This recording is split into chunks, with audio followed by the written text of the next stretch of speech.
Welcome, everyone. This is the Unstated Meeting of Virginia Research Lodge, number 1777, out of Highland Springs, Virginia. My name is Chris Douglas. I'm our senior warden and your host for this Zoom meeting. And unfortunately, I will be your speaker for the day, so I hope that doesn't set anyone off. I'll do my best talking about the Grange Ritual. All right, so we're going to continue. This is part 2. We're talking about Oliver Hudson Kelley was the founder of the Grange, and we're just getting into the ritual. So I'll leave it on this page for you all to follow along. As you would expect, a Grange meeting starts when the master gives one rap and says, "The hour of labor has arrived, and the work of another day demands our attention. Let each repair to his or her allotted station. Worthy overseer, are all present correct? Worthy steward, you will ascertain. My assistants will make examination and report." The assistant steward and lady assistant steward take their staves and advance to the altar where the assistant steward opens the Bible. They then return to the overseer and are individually given instructions which are not written. The assistant stewards then proceed to take up the word from all present, working from the east to west to east, return to the overseer and report. He in turn says, "Worthy master, we find all present correct." Worthy steward, are the gates properly guarded? Examines and finds gatekeeper at his post. They are, worthy master. Worthy steward, inform the gatekeeper that we are preparing for work. Steward opens wide the inner gate. Brother gatekeeper, the worthy master directs me to inform you that we are preparing for work. Gatekeeper closes the outer gate. I therefore close this outside gate in faith, hope, and in charity, and will guard it with fidelity. Right, worthy gatekeeper, and now, worthy chaplain, as laborers under the great master of the universe, let us bow in prayer. Calls everyone up. Almighty Father, maker of heaven and earth and giver of all good, we return our heartfelt thanks, and we are called to lay down our implements on earth. May we enter the paradise not made with hands, eternal in the heavens, and receive that welcome plotted. Well done, and good and faithful servants. Amen. The opening song is then sung, followed by, "Worthy steward, please close the inside gate. In faith, in hope, and in charity, I close this inside gate and will guard it with fidelity." At this point, the Grange salutation is noted as being given, but because it is the unwritten work, I cannot provide any enlightenment on its nature. Following the Grange salutation, the master says, "In faith, in hope, in charity, and with fidelity, this Grange is now open in ample form in the 4th degree. Worthy overseer, please proclaim it accordingly." By command of the worthy master, I proclaim this Grange open in ample form for promoting the welfare of our country and of mankind, and for advancing the interests, elevating the charters, and increasing the influence of all patrons of husbandry by properly transacting our business and by exemplifying our principles in faith, in hope, and in charity with fidelity. Flag is saluted while the Star-Spangled Banner is played, a ceremony adopted during the 1930s, and the business then proceeds in a normal business order. As with lodges in Virginia, the minutes are read and adopted prior to the closing ritual. One italicized note in the ritual will strike a familiar note for the more senior members present. At special meetings for conferring degrees, open the Grange in 4th degree, then close in the 4th degree and open the degree to be conferred. When the degree work is completed, reopen in the 4th degree. After adopting these minutes, the master proceeds to close the meeting. Worthy overseer, are the labors of the day completed? They are, worthy master. As there is no more work for us today, the stewards will see the implements are properly secured for the night.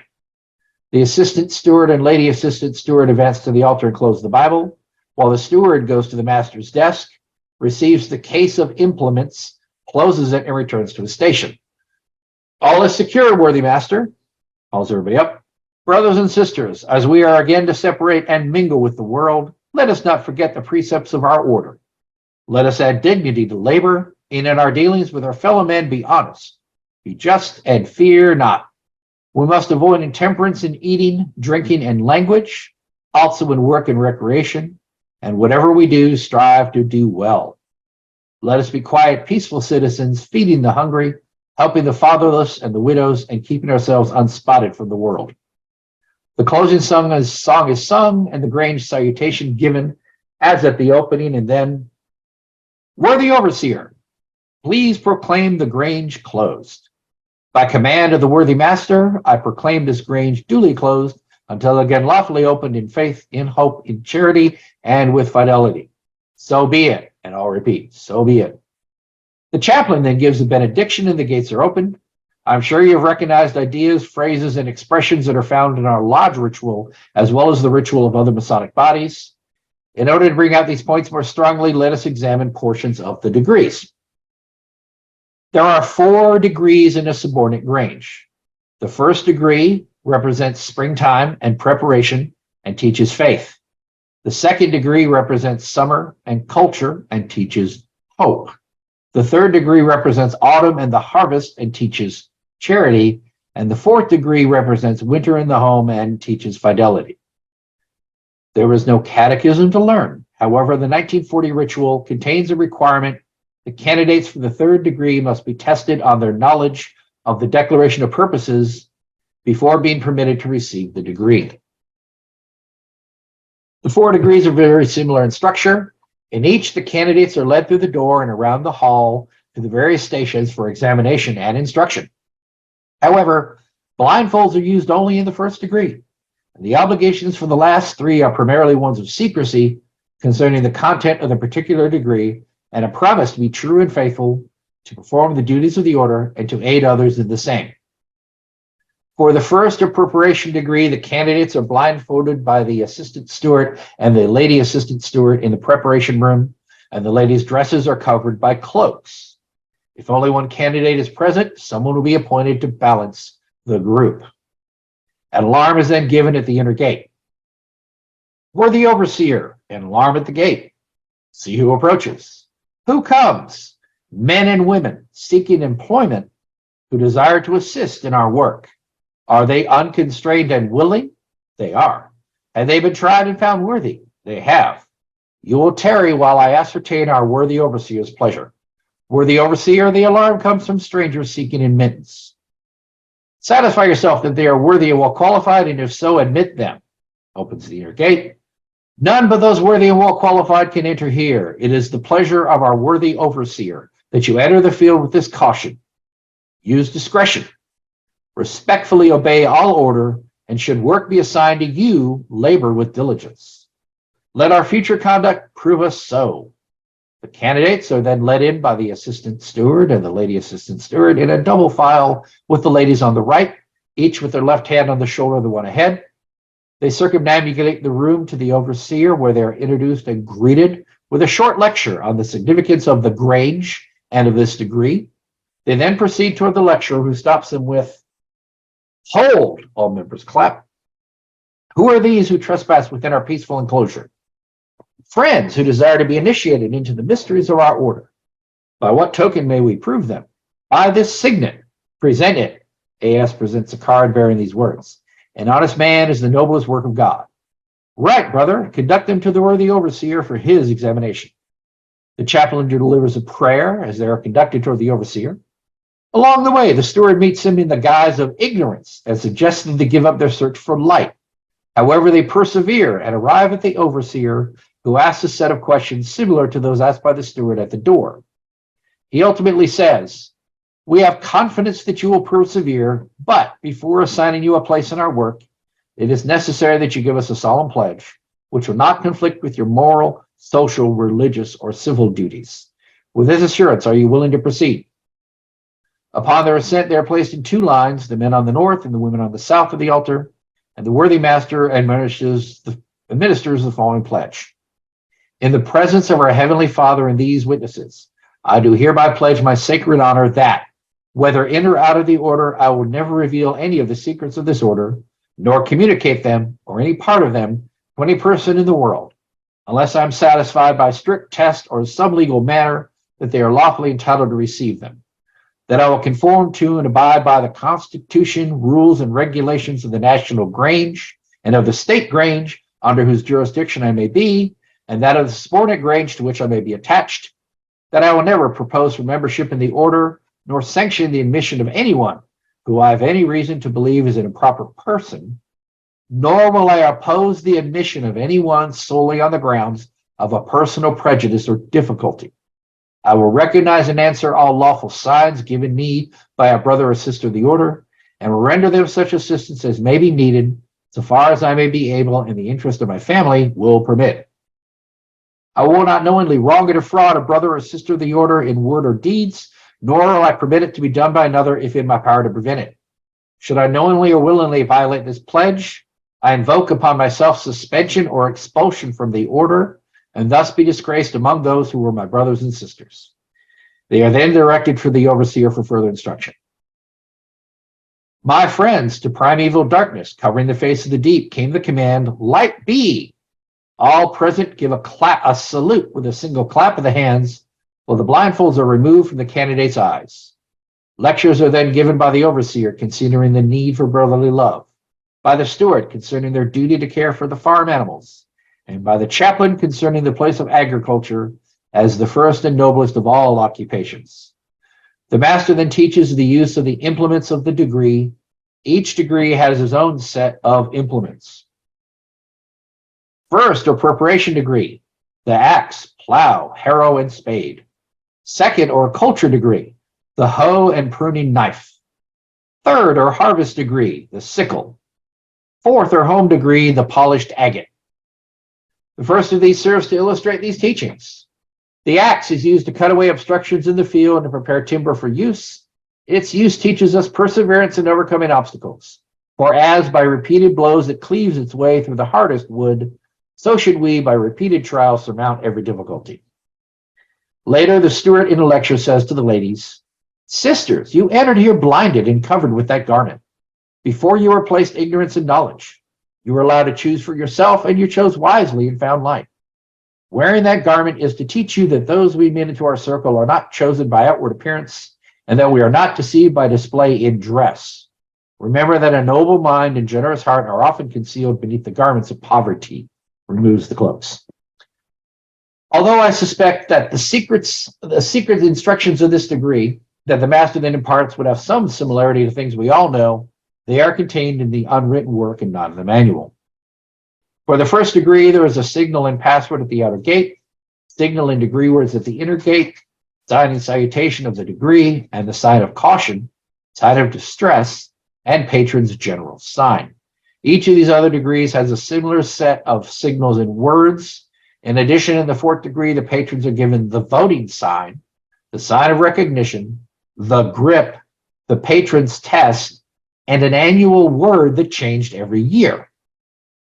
Each of the degrees ends with lectures by the three graces, followed by the master's charge. A unique feature of the fourth degree is the harvest feast that is enjoyed by all just before the master's charge. Grange dinners were justly famous. Conclusion. It's intriguing to note that Robert Morris, who was founder of the Order of the Eastern Star, was also born in Boston about the same time as O.H. Kelley. In 1867, the Eastern Star Ritual was being written by Robert McCoy in Richmond based on Morris's notes. Those who are members of that organization will have noted similarities in the Grange Ritual. Since both were being written by Masons at the same time and only 100 miles apart, one can only speculate on possible mutual influences, but that's another paper. And finally, the Grange Ritual of 1914 contains some instructions for effective meetings that are equally applicable to Masonic meetings of today. In a well-ordered Grange, the business will be disposed of expeditiously, so that the literary program may be started at a reasonable hour and closed likewise. It is a grave mistake in the Grange procedure to so prolong Grange meetings that members will become wearied and in consequence be disinclined to come again. Long, tedious Grange recessions are an inexcusable waste of precious time and should never be permitted. And so with that injunction in mind, I must now end this presentation. And I'm going to share the website for the National Grange real quick. This is the website of the National Grange. I was surprised when I went and looked this up that they're still quite active. They have current information. And it's very nicely put together. I liked everything they had in here is very well organized, very well done. And this is, again, the national one. I don't think that the Grange went outside of the United States. Any questions, comments? I've done quite a bit of study on the Grange over the years and lectured on it to different classes. I know that there's a bunch of interesting stories. There was a little farm woman who weighed less than 100 pounds. I don't know her name. I don't know what city or state this was in. But she was at a Grange meeting one night. She stood up and asked a question. How come my family who live in the city can have mail delivered to their house and I living in the country can't? Right. Well, that's where the idea of RFD, rural free delivery, developed. Parcel post came later. And many programs that we take for granted today were there were a whole series of Granger laws that were passed by Congress. And like rural electrification, rural telephone service, 4-H programs, things of this nature were Granger ideas that eventually came into vogue. And so very few people know about this organization. That's a shame because it has had such a positive impact. And as you say, it still exists. And as I say, I've never lived anywhere close to one. And if I did, I'd join. Yeah. Yeah, he mentions, Brother Jordan mentions those briefly at the beginning of the talk. That is pretty impressive. That it was, obviously, any Mason can hear the ritual and say, oh, that is similar to Eastern Star or Blue Lodge. But so Brother Kelley structured it, drawn on Masonic ritual forms. But it's interesting that it was focused so much. I found it interesting how their symbols were the tools of the farmer as far our tools of the laborer, the craftsman, the square, level, plumb, trowel, all of those. But they taught similar lessons using different implements. It's almost like an alternate reality where masonry didn't exist, but farmers started it instead of, temple builders. That is correct. And one other thing, an issue they were really concerned about in the early days was railroad regulation.